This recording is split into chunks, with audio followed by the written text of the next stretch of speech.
Baloch liberation army کا اہم سرغنہ ساتھی سمیت جہنم واصل ہو گیا۔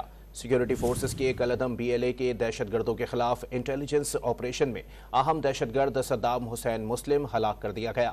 مزید جانتے ہیں ڈان نیوز اسلام آباد کے بیورو چیف افتخار شرازی سے۔ جی شرازی صاحب، اپڈیٹ کیجیے گا۔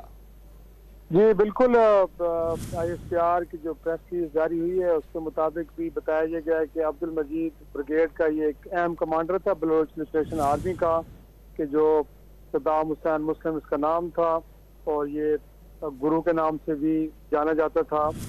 اسے آج بتایا گیا ہے کہ یہ ایک مقابلے میں مارا گیا ہے، اور اس کے بارے میں جو ہسٹری میں بتائی جا رہی ہے وہ یہی ہے کہ 2008 میں اس دہشت گرد نے بلوچستان لبریشن آرمی کو جوائن کیا تھا، اور پھر بارودی سرنگیں بچھانے کا جو یہ ماہر تھا، اور بالخصوص جو بلوچستان کا علاقہ مشقے ہے وہاں پہ کہا ہے کہ جہاں پہ بلوچستان لبریشن آرمی فرنٹ کا ایک کیمپ آفس بھی قائم ہے، وہاں پہ اس کو تربیت دی گئی۔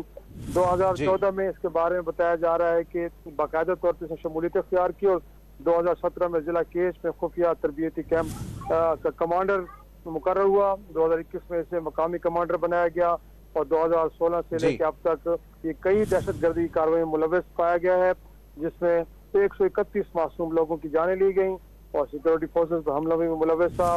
لیکن آج یہ بتایا گیا کہ ایک طرح سے مقابلے میں۔ ٹھیک ہے، بہت شکریہ افتخار شرازی اپڈیٹ کرنے کے لیے۔